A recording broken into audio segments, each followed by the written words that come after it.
Você conhece o Pastor do Salmo? Mais uma vez, abrindo as portas da casa de salmista para mais um estudo da Palavra de Deus, nessa série de mensagens sobre o Salmo 23, o Salmo do Pastor, para juntos conhecermos melhor o Pastor do Salmo.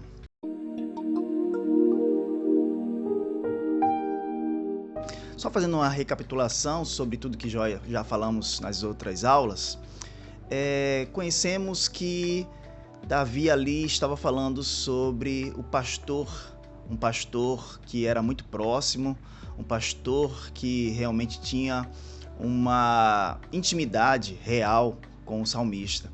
Por isso que ele começa falando ali que o Senhor é o meu pastor e de nada terei falta. Ou melhor, o Senhor é o meu pastor, ele não faltará. Porque, na verdade, tudo que nós precisamos é realmente de termos a presença desse bom pastor conosco. E podemos perder tudo, podemos perder dinheiro, podemos perder reconhecimento, podemos perder amigos, podemos perder várias coisas, mas realmente perder o pastor, isso não se pode nem cogitar. Porque ele realmente é aquele que nos sacia, é aquele que nos conduz. Porque, como vimos também no versículo 2, ele nos faz deitar em pastos verdejantes. E como eu falei em aulas passadas, esse deitar aqui só acontecia de uma forma, quando a ovelha realmente estava saciada. E esses pastos verdejantes teriam que ser pastos que eram escolhidos de uma forma muito peculiar, porque não era qualquer pasto, teria que ser um pasto bom, um pasto macio, porque senão a ovelha não comeria. Então a gente vê que esse pastor ele é detalhista, esse pastor ele se preocupa em dar aquilo que ele tem de melhor diante dos seus olhos.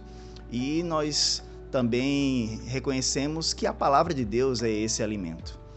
Também vimos que ele guiava a águas tranquilas, sabendo que a ovelha é uma ovelha que não bebe de qualquer água, nem em qualquer lugar.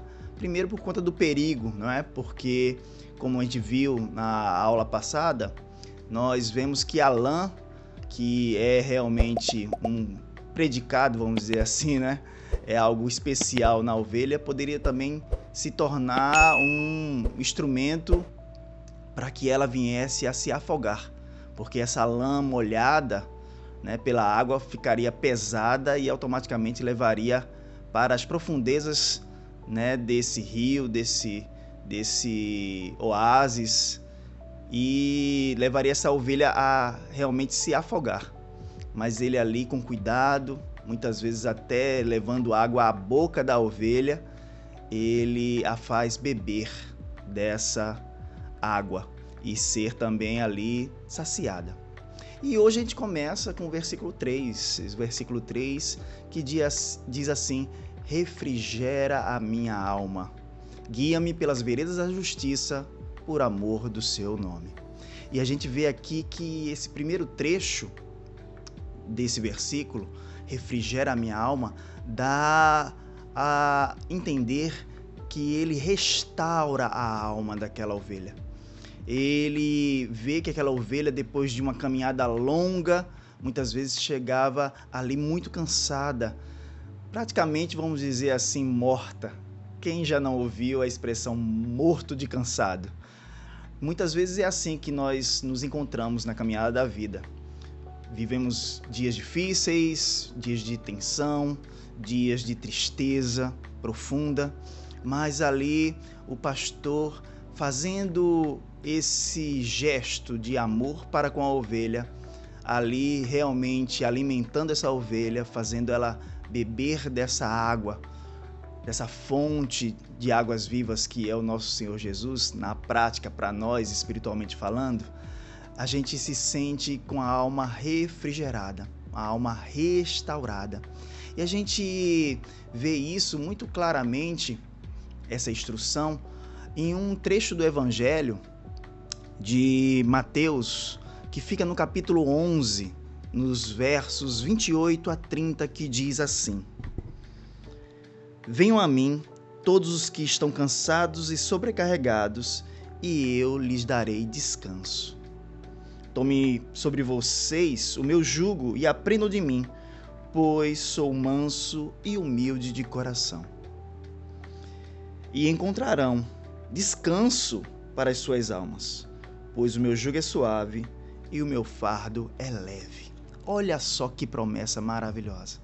É uma promessa de restauração, é promessa de descanso, é promessa de refrigério, é promessa de vida.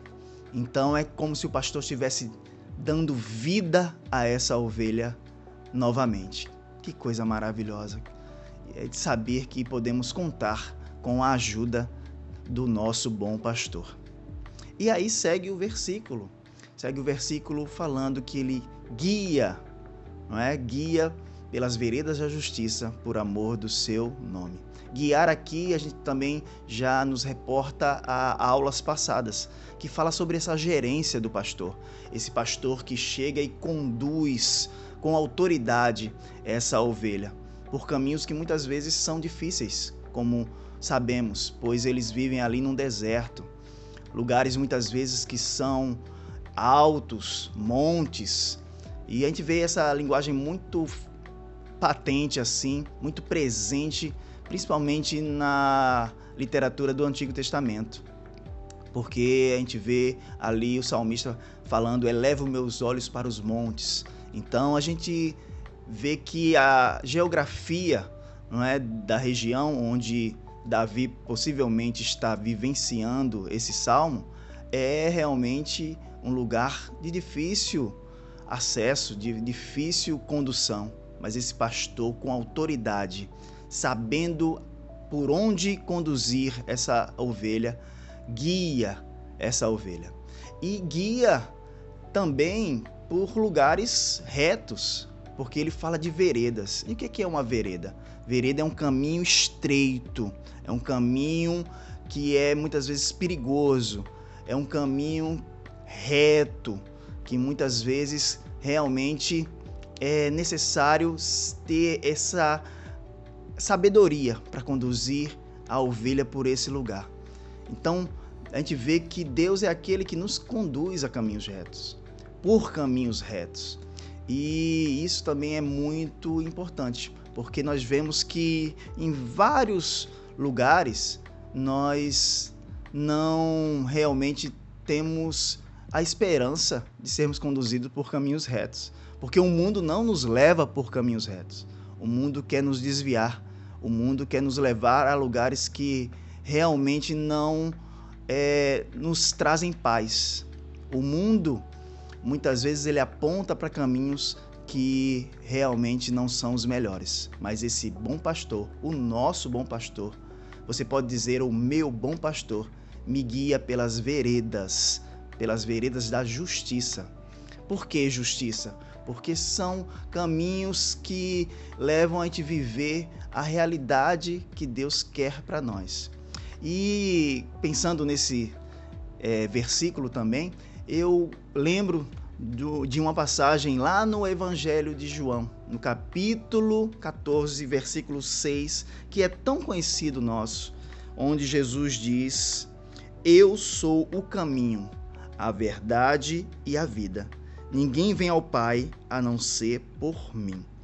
Olha só, como também é interessante a gente saber, o caminho, a vereda da justiça, é justamente o próprio pastor. Ele é o caminho. Quando nós caminhamos por Jesus, quando nós caminhamos com Jesus, quando nós damos ouvido à voz do bom pastor, realmente somos conduzidos por caminhos de justiça. Justiça não por amor ao nosso nome, não é? Mas por amor ao nome dele.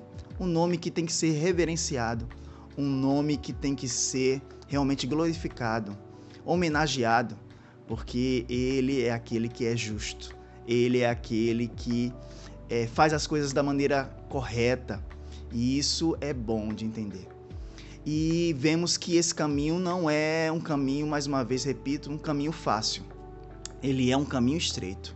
E outro texto me vem à mente, que fica lá em Mateus, no capítulo 7, no versículo 13 e 14, que diz assim: Entrem pela porta estreita, pois larga é a porta e amplo o caminho que leva à perdição, e são muitos os que entram por ela.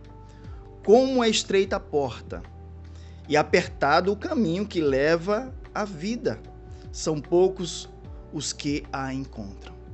Então, como é bom saber que nós encontramos esse caminho, essa vereda, esse caminho estreito, que vai nos levar não talvez às questões que nós, humanamente falando, desejaríamos, porque sabemos que ainda temos anseios e muitas vezes esses anseios não são os melhores.